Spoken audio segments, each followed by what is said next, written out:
This is kind of interesting. So, Dawg Pound Daily. Browns quarterback options if Deshaun Watson is suspended all season. We got 3 of them here.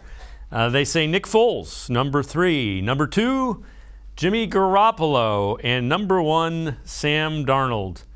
I don't like number 1 even a little. I get it would be as a backup. Nick Foles, maybe. You know me. I'm thumping the tub for Teddy Bridgewater at this point. I know, Dave. You're going to be riding that train all the way through 2022 into 2023.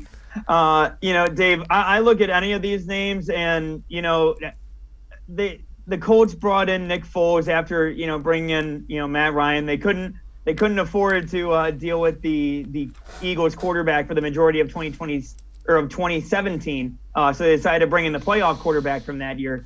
I think I'm okay on that. If Jacksonville and Chicago didn't even want him, then I don't necessarily know if I want Nick Foles. Jimmy Garoppolo, look, you know me. I don't like Instagram stunt food, so I don't want it.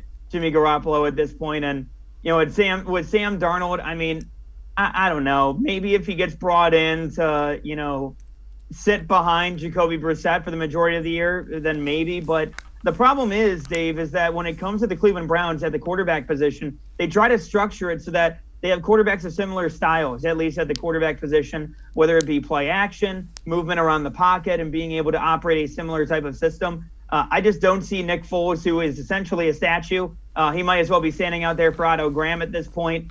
And then, you have Jimmy Garoppolo, who, again, I wonder how much of a ceiling you actually have with that team. I honestly would rather roll with Jacoby Brissett at that point. And then Sam Darnold, again, I think he's more of a guy that you take a shot on as a developmental type player to see where he ends up by the end of the year. But I don't see him making much sense, especially at his price tag as well. So any of these options, honestly, I'm just rolling Jacoby Brissett. And look, if Teddy Bridgewater becomes available, Dave, I will listen to it. I will go ahead, and if they trade for him, I will give it the Dave Bacon stamp of approval at that point. But until then, I think I'm going to be fine with Jacoby Brissett, and I guess I'll roll with the rocket scientist Josh Dobbs as my third stringer.